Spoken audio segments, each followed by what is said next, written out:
でも私は奴隷ですので、ご主人様に拭いていただくわけには。それじゃあ俺の体も頼めるか？はい。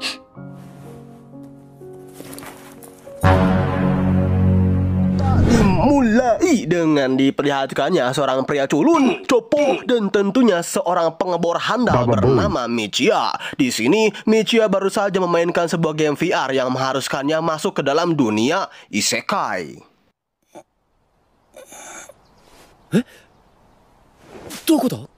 Ya, seperti para MC anime yang dikirim ke dunia isekai lainnya ya para penonton, di sini Michiya pun dibekali dengan sebuah sistem pengamatan serta pengecekan status. Yoshi, Kante. Dan juga beberapa item seperti pedang durandal dan sebuah cincin, yang mana cincin ini berguna untuk menambah kekuatan dari Michiya dan juga mentranslate bahasa serta tulisan yang ada di dunia isekai ini. Akan tetapi ini ya, baru saja Michiya ini memulai petualangannya. Kante. Game start ga touzok shugeki event kayo. Ya, tiba-tiba saja desa tempat Michiya nge-spawn ini diserang oleh sekawanan bandit. Tapi dari sekumpulan bandit tersebut ada satu bandit yang berlevel tinggi serta memiliki item sebuah bandana yang menarik perhatian Michiya. Dan tentunya bagi seorang petualang pemula, melihat item yang digunakan bandit tersebut membuat Michiya ingin mengambilnya. Hingga ketika bandit-bandit itu sudah mulai melawan para penduduk desa,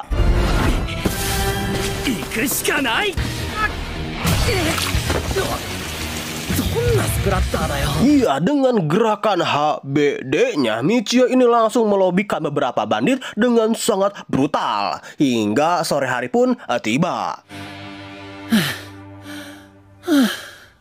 Sasugani tsukareta na. Kante.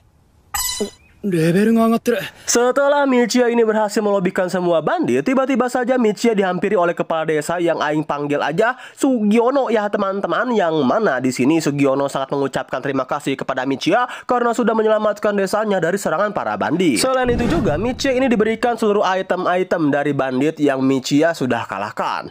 Akan tetapi ketika Michiya mengecek item-item tersebut dengan sistem pengamatannya, Michiya ini sadar bahwa bandana yang Michiya incar dari salah satu bandit itu sudah ditukar dengan bandana biasa. Kaki Sugiono yang mengetahui hal tersebut tentunya kaget dong ya, dan langsung meminta maaf atas hal tersebut serta berjanji akan menemukan orang yang sudah menukar bandana itu. Nah, selagi Kaki Sugiono ini mencari orang yang menukar bandana, Michiya pun dipersilahkan untuk menginap selama 1 malam di desa itu. Michiya yang mendapatkan tawaran ini pun tentunya iya-iya aja gitu kan, hingga ketika Michiya akan log out dari game ini.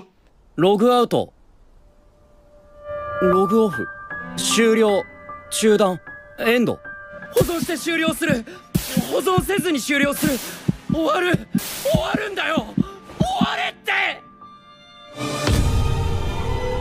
Iya, ternyata Michiya ini terjebak dalam dunia isekai dan tak bisa kembali ke dunianya. Yang oleh sebab itulah Michiya sangat merasa depresi, sebab selain tak bisa pulang, Michiya juga sangat merasa bersalah karena sudah membunuh manusia yang tinggal di dalam dunia ini.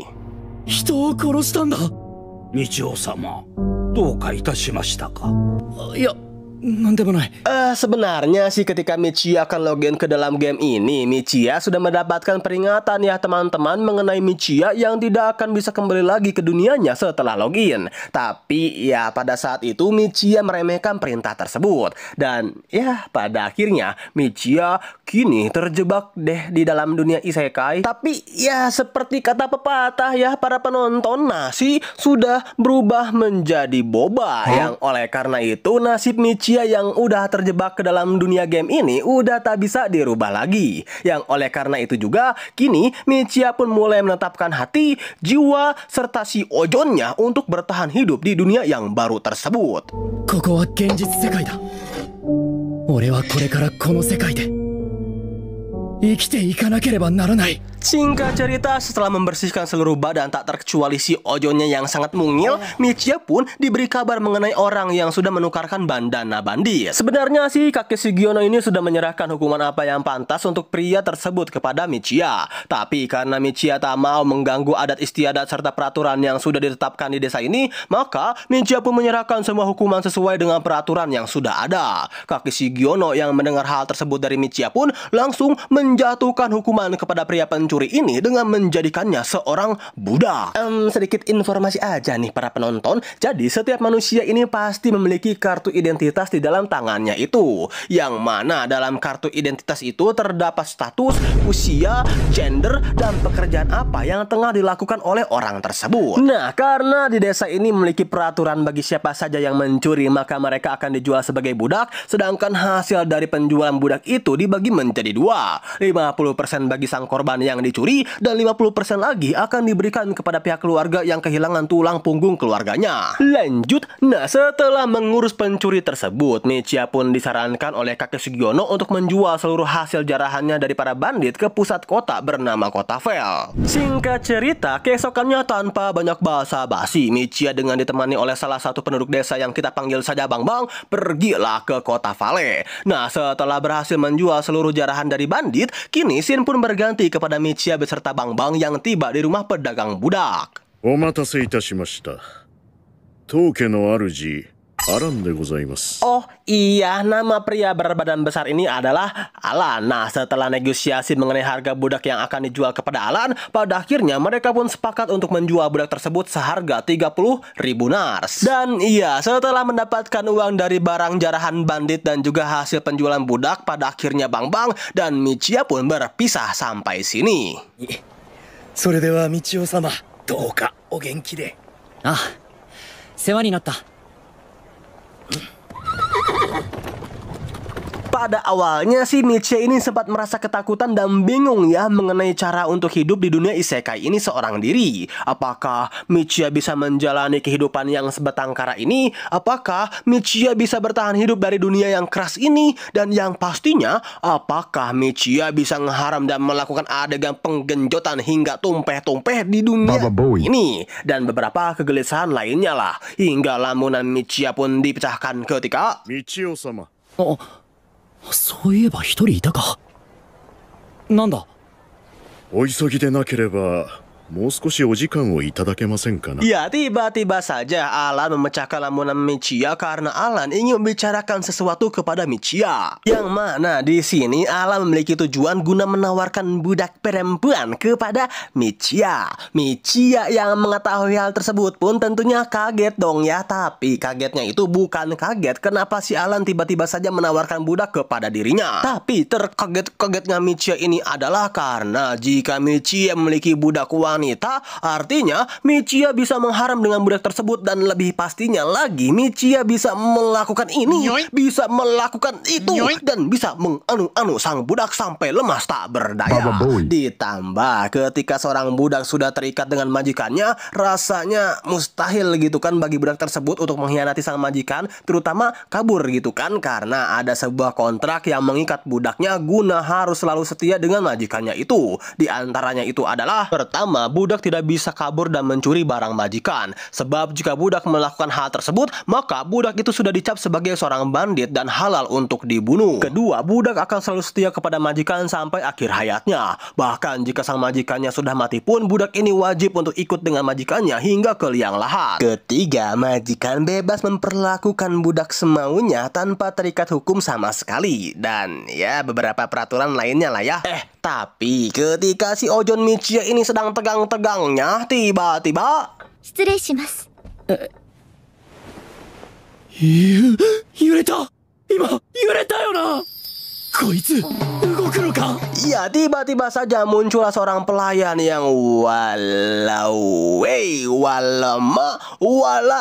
Crot lah, pokoknya udah pangkat lengkap cu, udah mah wajahnya kawaii, bodinya, aduh gak usah ditanyakan lagi seberapa aduhainya, dan yang pastinya itu loh, boba dari wanita bernama Roxanne ini tak bisa kita pandang sebelah mata.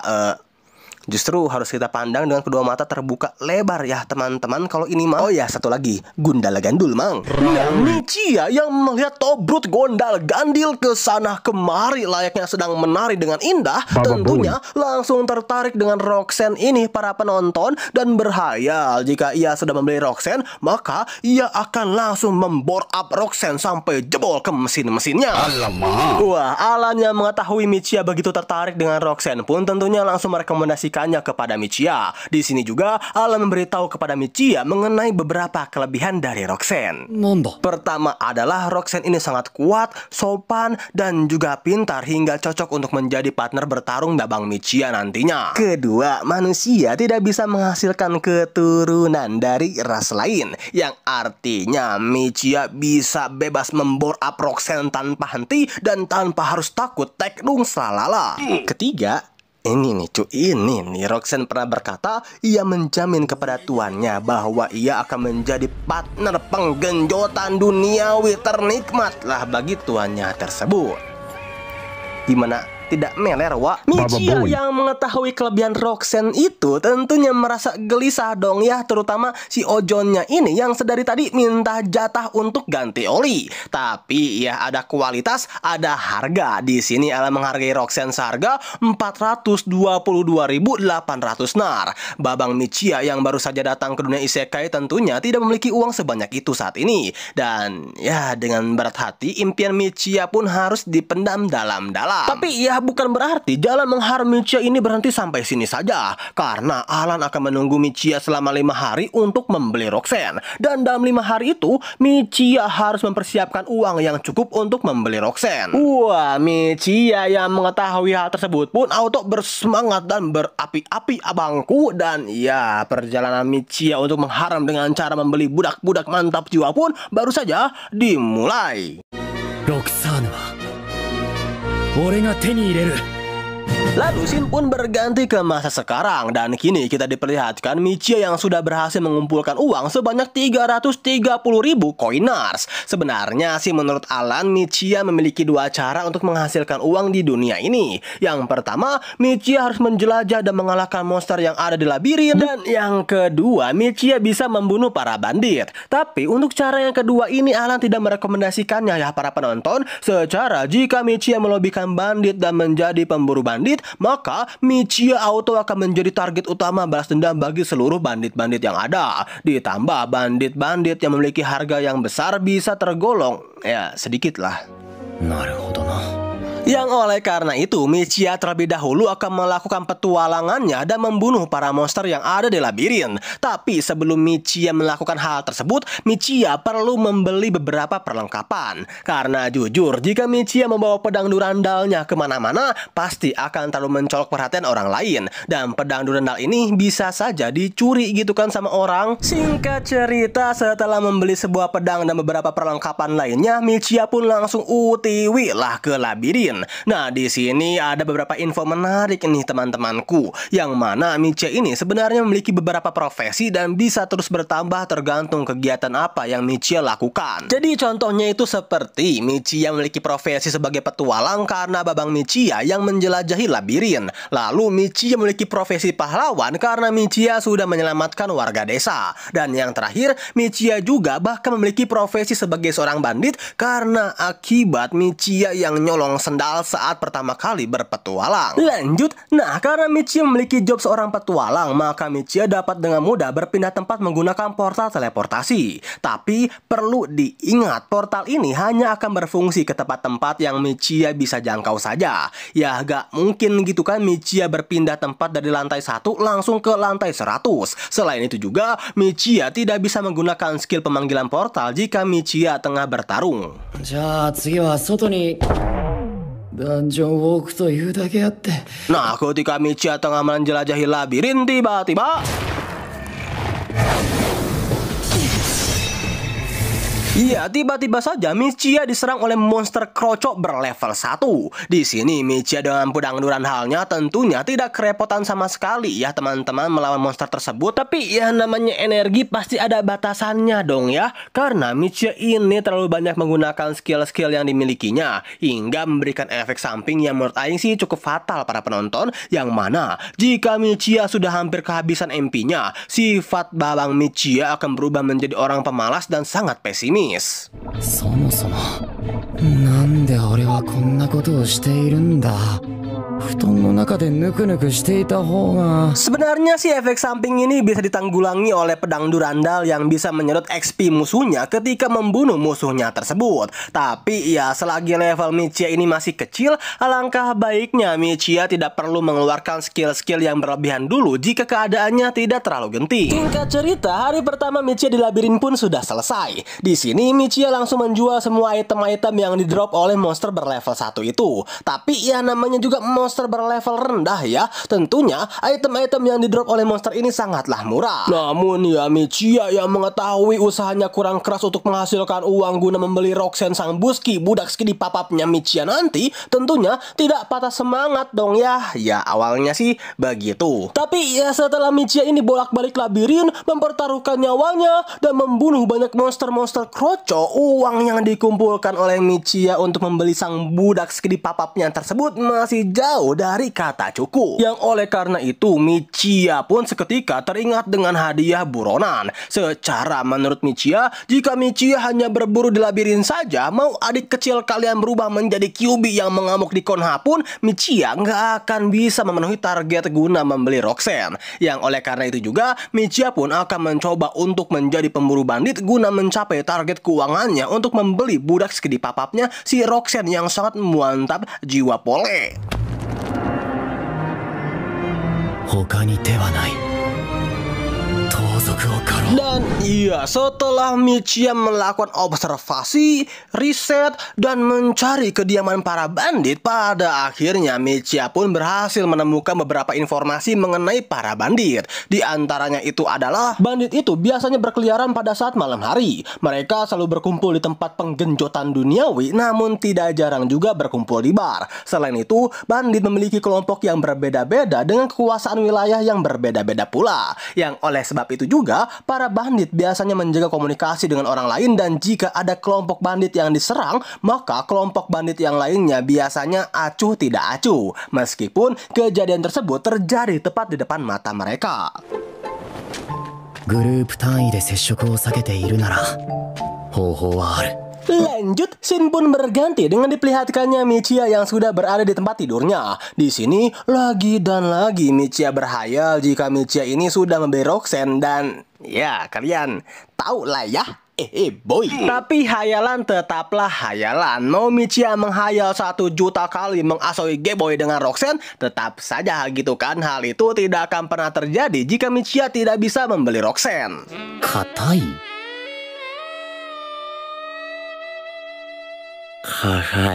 Dan iya, Michiya yang menyadari akan hal tersebut pun memutuskan untuk langsung kembali lagi ke wilayah kumuh. Tapi saat ini Michiya tidak bertujuan untuk melakukan pengawasan, melainkan Michiya akan langsung bertarung dengan mereka semua.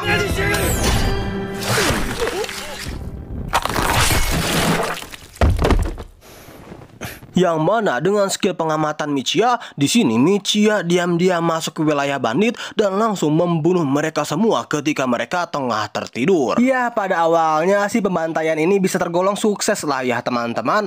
Tapi ketika Michiya tengah asik-asiknya membantai semua bandit, 合わせろ。失敗はできない。1、2。よし。他の仲間に気づかれたか。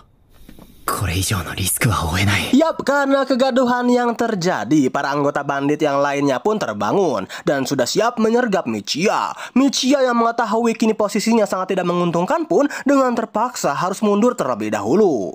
ワープ、迷宮へ。やったぞ。ついにやってしまった。Singkat cerita, setelah Michiya berhasil melarikan diri, Michiya pun langsung pergi ke tempat penukaran hadiah guna menukarkan hasil buruannya ini. Dan ya, pada akhirnya Michiya pun berhasil mengumpulkan seluruh uang yang menjadi syaratnya untuk membeli Roxanne. 金貨33枚銀貨228枚を足せばロクサーネが買える。 Yang tanpa basa-basi lagi, Michiya pun langsung OTW ke tempat Alan guna meminang sang budak sekedip papapnya dengan body mantap jiwa serta boba jumbo yang gundala gandil. Nah, setelah menunggu cukup lama di rumah Alan, pada akhirnya Roxanne pun tiba di hadapan Michiya dan siap memberikan kenikmatan yang terbaik bagi Michiya dan juga adik kecilnya yang sudah berteriak meminta jatah. And ya, setelah Alan ini mengikat kontrak mengenai babang Michiya dan Roxanne, pada akhirnya kini Roxanne pun sudah resmi menjadi budak sekedip papapnya Michiya. Dan ya, perjalanan harem yang sangat mantap jiwa dari Michiya pun baru saja dikencrotkan.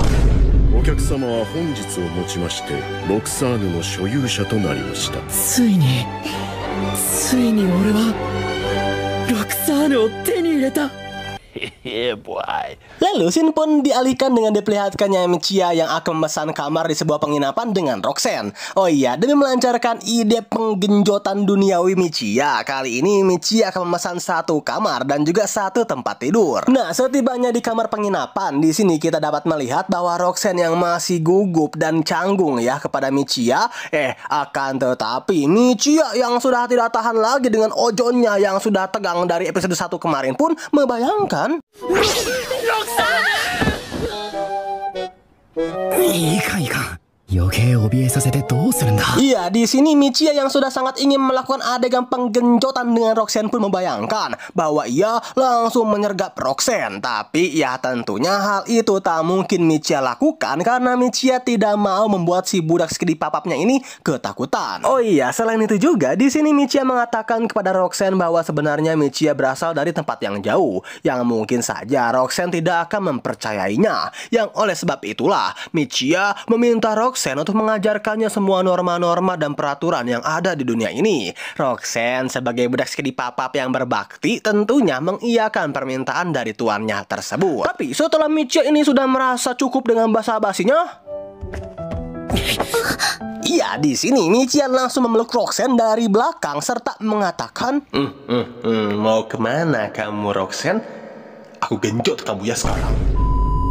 Namun ya, sebelum adegan penggenjotan terjadi, kini kita diperlihatkan Michiya serta Roxanne yang membeli beberapa perlengkapan untuk mereka kenakan nanti, seperti perisai, baju, daleman. Sore hari nggak kerasa dan kini kita diperlihatkan Michiya dan juga Roxanne yang kembali ke penginapannya. Nah, sebenarnya pada momen ini Michiya sudah tak bisa lagi menahan ojonnya yang tengah berdemo di bawah sana. Tapi karena Roxanne masih malu-malu boba ketika Michiya mengajak Roxanne untuk bergenjot manja dengannya, Roxanne pun selalu mengelak. Hingga malam hari pun tiba.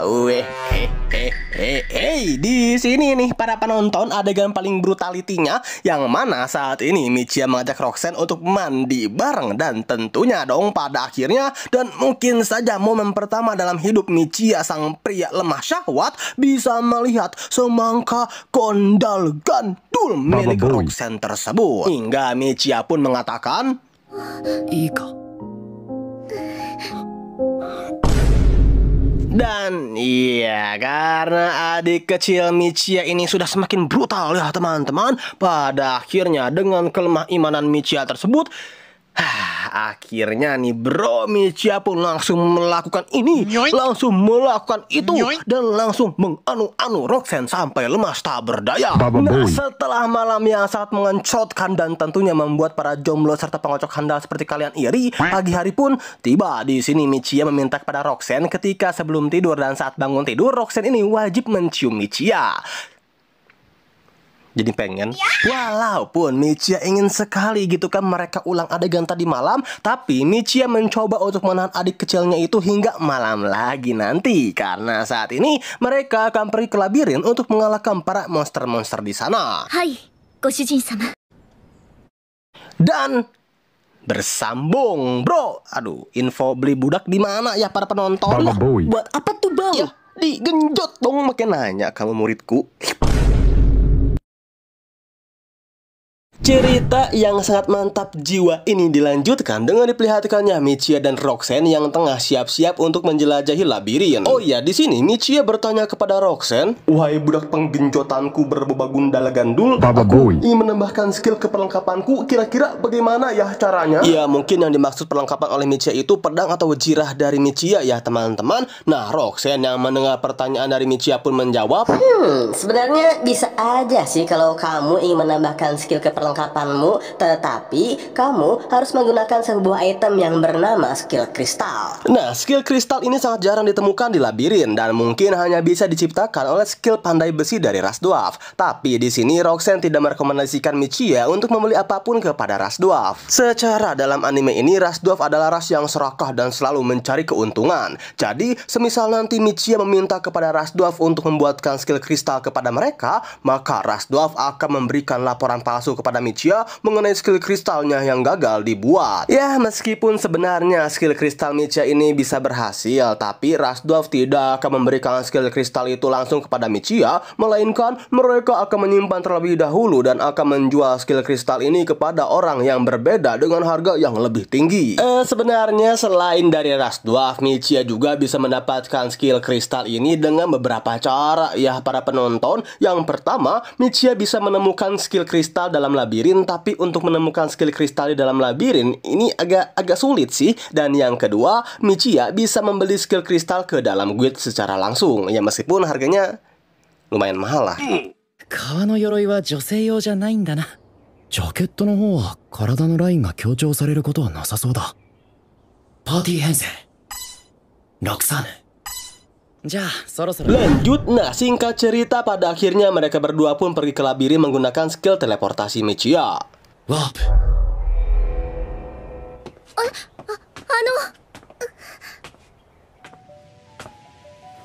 じい様、ここは。 Roxanne yang mengetahui Michiya bisa menggunakan skill teleportasi sangat terkagum-kagum ya teman-teman kepada Michiya. Tapi kekaguman Roxanne tidak berhenti sampai sini saja. Yang mana ketika Michiya berhasil mengalahkan setiap monster yang ada di labirin dalam sekali serang, Roxanne ini menganggap Michiya selain kuat di ranjang, jago goyang, Michiya juga sangat kuat dalam hal pertarungan. Oh iya teman-teman, penjelajahan labirin Michiya kali ini sangat terbantu sekali dengan indera penciuman yang sangat tajam dari Roxanne yang bisa mendeteksi keberadaan musuh dengan sangat tepat.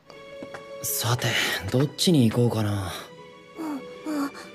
ご主人様、魔物をお探しなら近くにいるのは右です。 Yang oleh karena itu pemburuan Michiya dalam labirin kali ini cukup membuahkan hasil yang lebih banyak. Singkat cerita, setelah Michiya sudah cukup puas memburu para monster-monster di labirin, kini kita diperlihatkan Michiya dan Roxanne yang kembali ke penginapannya. Oh iya, di sini Michiya meminta kepada Roxanne jika nanti kedepannya mereka berada di kamar, Roxanne tak perlu perintah Michiya lagi untuk duduk di sampingnya. Jadi sebisa mungkin Roxanne duduklah sedekat-dekatnya dengan Michiya. Michiya juga akan berusaha gitu kan untuk menahan si ojonnya yang lemah iman ketika nantinya Roxanne berada di dekatnya.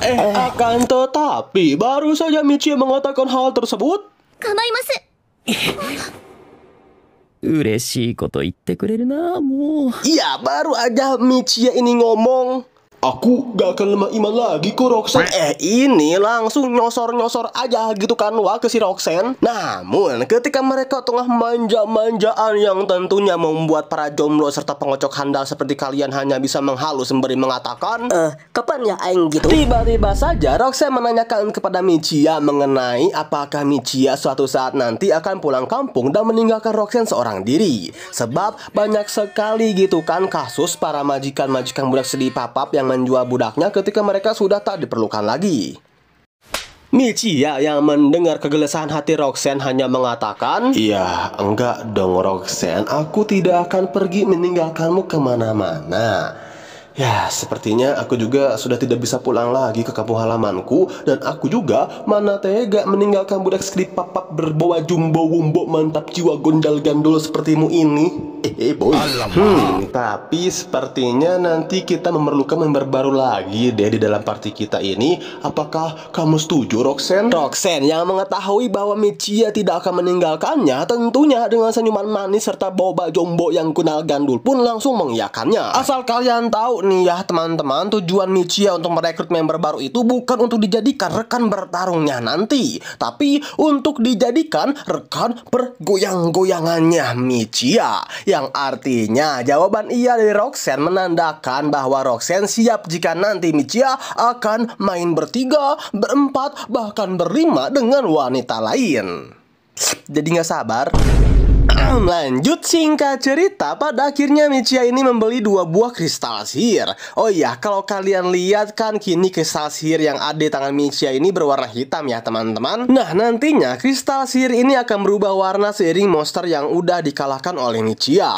Contohnya, jika Michiya berhasil mengalahkan 10 monster, maka kristal sihir ini akan berubah menjadi warna merah. 100 monster akan berubah menjadi warna ungu, dan paling tinggi jika Michiya sudah berhasil mengalahkan 1 juta monster, maka kristal sihir ini akan berubah menjadi warna putih. Nah, semakin tinggi monster yang dikalahkan oleh Michiya, maka semakin mahal pula lah harga dari kristal sihir ini.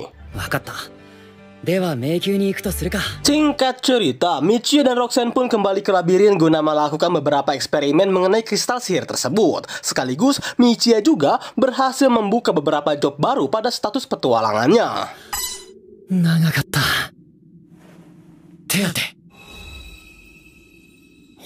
Hingga tak terasa malam hari pun tiba. Ya, seperti biasa para penonton setelah seharian capek berpetualang kesana kemari dan bertarung melawan para monster, tentunya ketika malam hari Michiya pun auto melakukan servis ojon bersama budak skidi papapnya tersebut. Biar apa? Ya biar besoknya Michiya dapat lebih bugar lagi gitu kan menjelajahi labirin. Lama mengelap ketek wah. Iya, setelah puas berasoy geboy dengan Roxanne dan mengelap-elap keteknya yang tentunya sangat membuat aing iri ya, kini kita diperlihatkan Michiya dan Roxanne yang pada akhirnya akan melawan bos lantai pertama. Ikuka, Roxanne. Hai.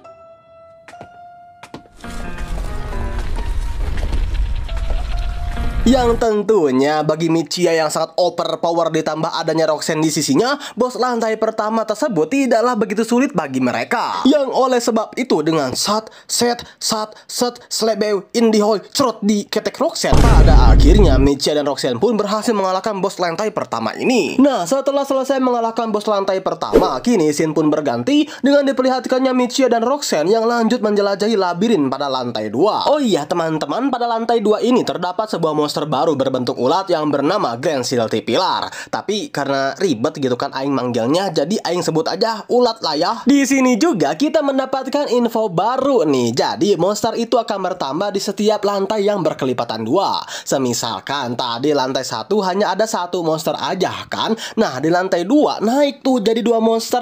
Tapi di lantai 3 jumlah monsternya masih sama, tetap 2 monster aja. Kenapa?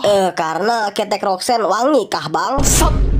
Iya sih, tapi bukan itu jawabannya anak muda ya, karena bukan kelipatan 2. Nah, di lantai 4 lah jumlah monsternya baru bertambah menjadi 3 monster. Lanjut, singkat cerita, setelah selesai dengan pemburuannya di labirin, kini kita diperlihatkan Michiya dan Roxanne yang tengah menuju perjalanan pulang.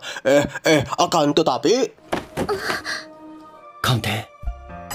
Ya, di sini Michiya secara kebetulan memergoki seorang bandit yang tengah mengawasi rumah dari Alan. Yang oleh sebab itu, kini scene pun berganti dengan diperlihatkannya Michiya dan Roxanne yang datang ke kediaman Alan guna memberitahu Alan mengenai bandit yang tengah mengawasi rumahnya tersebut. Jadi gini teman-teman, semua ini bermula ketika Michiya dan Bang Bang yang mengantarkan warga desa yang sudah mencuri bandana bandit pada episode 1 kemarin. Nah, pria Wontoro ini sebelumnya memang sudah memiliki hubungan dengan para bandit. So, ketika si Wontoro ini dibeli oleh 2 orang tidak dikenal, mungkin aja para bandit ini ingin menggali informasi mengenai keadaan bandana bandit tersebut. Lanjut, Alan yang mendapatkan peringatan dari Michiya tersebut pada awalnya sih menganggap remeh hal itu, sehingga sikap Alan ini membuat Michiya ya agak sakit hati lah dan memutuskan untuk pergi. Namun di sini Roxanne mencegah Michiya, karena meskipun sekarang Roxanne udah menjadi budak sekali papap Michiya, tapi Alan sudah merawat Roxanne dengan baik, ditambah ada seorang wanita tua yang sangat peduli sekali dengan Roxanne. Michiya yang melihat kegelisahan dari budak skidi papapnya tersebut, pada akhirnya mencoba untuk membuat kesepakatan dengan Alan untuk menjadi bodyguardnya.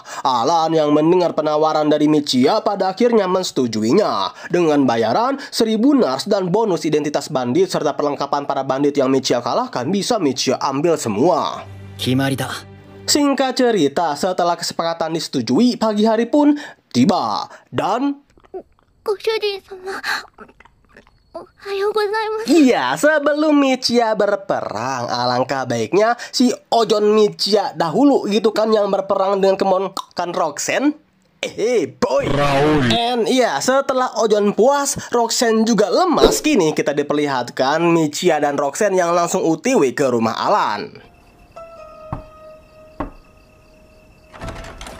お待ちしておりました。 Setibanya di sana, Michiya dan Roxanne langsung disambut oleh budak prajurit milik Alan yang siap bertarung dengan para bandit-bandit gak tahu diri itu. Akan tetapi di sini Alan meminta kepada Michiya guna menjaga saja ruang para budak di lantai 2 karena Alan tidak mau membuat pelanggan yang berharganya ada di dalam posisi yang berbahaya. Michiya yang mendengar perintah Alan pun tentunya mensetujuinya dan langsung OTW ke lantai 2. Akan tetapi di lantai 2 ini kita dapat melihat seorang bandit yang kemungkinan tengah bersembunyi ketakutan. Michiya yang melihat bandit tersebut pun meminta kepada Roxanne untuk menunggu, sebab Michiya ingin menguji skill penyihir kepada bandit tersebut. Di sini Michiya akan mencoba sebuah sihir dengan nama penukaran setara. Jadi Michiya akan menukarkan XP-nya dengan bandit tersebut dan menggantinya menjadi MP atau energi lah. Tapi yang harus diperhatikan para penonton, jika XP Michiya sedikit saja lebih kecil daripada bandit ini, maka sihir ini akan menjadi bumerang bagi Michiya. Sebab ketika sihir penukaran setara ini diaktifkan, maka XP kedua belah pihak akan tersedot secara otomatis. Dan iya, kini kita diperlihatkan Michiya yang langsung mempraktekkan sihir penukaran setara kepada bandit berotong kecil ini. Hingga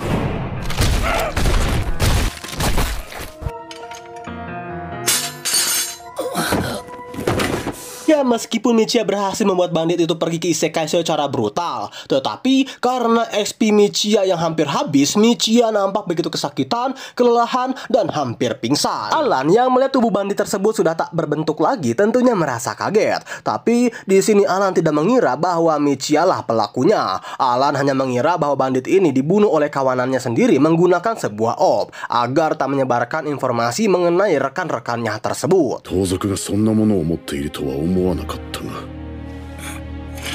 よくわからないが、どうやら俺が魔法を使ったのはバレていないようだ Dan な。 iya, pada intinya misi Michiya untuk melindungi kediaman Alan pun berhasil.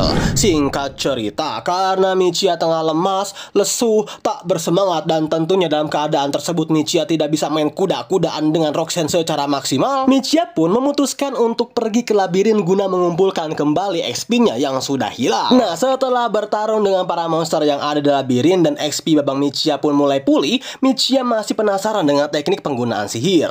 Yang oleh sebab itu, Michiya pun bertanya kepada Roxanne dengan mengatakan, "Woi Roxanne, budak sedih papapku, kira-kira sihir apa yang biasa digunakan oleh para penyihir dalam dunia ini?" Dan Roxanne pun menjawab ada 3 dasar sihir yang para penyihir gunakan, yaitu sihir penyerang, sihir bertahan, dan juga sihir menambahkan orb. Michiya yang mulai mengerti dengan sihir dasar ini pun langsung mencoba sebuah sihir api. ファイヤーボール。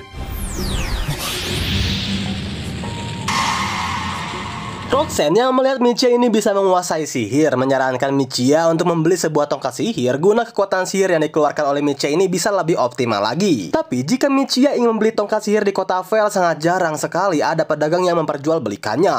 Nah, jika Michiya mau, Michiya bisa mengunjungi sebuah kota bernama Kota Kuartar yang bisa dibilang Kota Kuartar itu kota yang lebih besar dan makmur lah dari kota Vel yang kini Michiya tinggali. Ditambah Kota Kuartar terdapat sebuah labirin yang lebih besar dibandingkan labirin yang kini tengah Michiya jelajahi. Michiya yang mendengar informasi dari Roxanne pun terlihat agak tertarik ya mengenai sebuah kota yang bernama Kuartar ini. Lanjut, tak terasa perburuan Michiya pada labirin lantai 2 pun telah tiba di puncaknya, yang mana kini Michiya sampai di ruangan bos lantai 2 dengan bosnya yang seekor ulat raksasa. Tapi ya sekali lagi para penonton, selagi masih ada batang babang Michiya yang perkasa, budak sekedip papap yang memiliki semangka gondal gandul, bos lantai 2 ini tidak ada apa-apanya cuk bagi mereka berdua. ならば俺は背後から。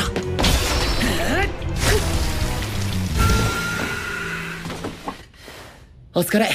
いいえ、ご主人様のおかげで早く倒せましたから。 Nah, setelah berhasil mengalahkan bos lantai 2, kini Michiya pun melanjutkan perpetualangannya ke lantai 3. Nah, pada lantai 3 ini ada sebuah monster baru bernama Kobold. Dengan ya perawakan yang seperti goblin lah ya, tapi agar mudah menyebutnya, aing panggil aja tuyul. Nah, monster bernama tuyul ini bisa dibilang monster rendahan dan sangat lemah. Ini semua dapat terlihat ketika Michiya dalam sekali kencrotan saja sudah berhasil mengalahkan para tuyul-tuyul berpatong ini tanpa harus mengeluarkan MP yang terlalu banyak. Waktu demi waktu pun berlalu. Setelah Michiya selesai menjelajahi lantai 3, Michiya pun berniat pergi ke guild untuk menukarkan hasil buruannya tersebut. Akan tetapi di tengah-tengah transaksi babang Michiya, kita dapat melihat seorang wanita yang gak mantep-mantep banget sih, yang kebetulan seorang kang ojek antar kota dengan metode teleportasi. Nah, karena Michiya kebetulan juga tertarik dengan kota Quartar, Michiya pun berniat untuk mencoba ojek ini guna mengantarkannya ke kota Quartar. Lah bang, kenapa gak pakai sihir teleportasi Michiya aja bang buat ke kota Quartar? Ya nggak bisa dong Tong, karena Michiya baru bisa menggunakan sihir teleportasi jikalau Michiya sudah mengunjungi tempat tersebut. Ya kalau belum mah ya nggak bisa gitu kan. Lanjut setelah Michiya healing ke kota Quartar, malam hari pun tiba. Ini kan yang kalian tunggu-tunggu teman-teman. Seperti biasa pada malam hari ini, Michiya dan Roxanne akan melakukan kegiatan yang sangat bermanfaat serta menyehatkan dan tentunya lezat dan juga bergizi. Ya, apalagi gitu kan kalau bukan pergenjotan riang. Tapi nih teman-teman, karena teriakan-teriakan Roxanne ini terlalu brutal dan nyaring ya, hingga jika kalian menginap di sebelah kamar Michiya tentunya terdengar suara-suara yang begitu merdu dari Roxanne seperti ini. Ya, itu Michiya pun memutuskan untuk dalam waktu dekat ia akan membeli sebuah rumah aja biar dirinya lebih leluasa bermain, bersenang-senang, dan membore up Roxanne tanpa harus mengganggu orang lain. Slebeu. Lanjut, malam hari pun berganti siang. Nah, setelah malamnya Michiya servis ojon dengan si Roxanne, kini kita diperlihatkan Michiya dan Roxanne yang sudah tiba di kota Quartar guna menjelajahi sebuah labirin yang ada di kota tersebut. Nah, di kota ini juga Michiya membeli tongkat sihir, lalu membeli rumah, dan melakukan berbagai macam kegiatan lainnya. Tapi sebelum Michiya pindah ke rumah baru, Michiya dan Roxanne pun akan menghabiskan malam terakhirnya di penginapan kota Vel dengan kegiatan yang sangat berfaedah luar biasa, yaitu pengasoy geboyan duniawi. Dan ya, karena malam ini adalah malam terakhir di kota Vel, maka Michiya pun menghabiskan malam ini dengan sangat brutal, nikmat, dan sangat puas mengebor Roxanne sampai lemas tak berdaya. Nyaring juga cuk suaranya. Tapi apakah menurut kalian adegan perasoy geboyan dan tusuk-menusuk ini sudah selesai? Sayangnya belum para penonton, karena di keesokan harinya kini kita diperlihatkan Michiya dan Roxanne yang mulai berpindah ke rumah barunya tersebut. Nah, karena Michiya ingin merasakan suasana baru gitu kan dalam peraso geboyan, di sini Michiya pun tanpa banyak basa-basi akan menyusul Roxanne di siang hari buta. Tapi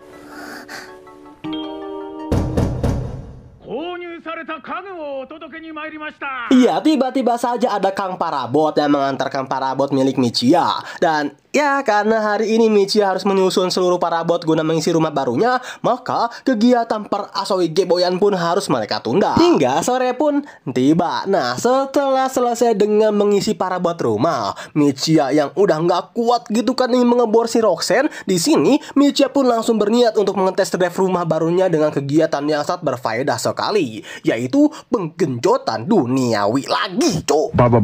Dan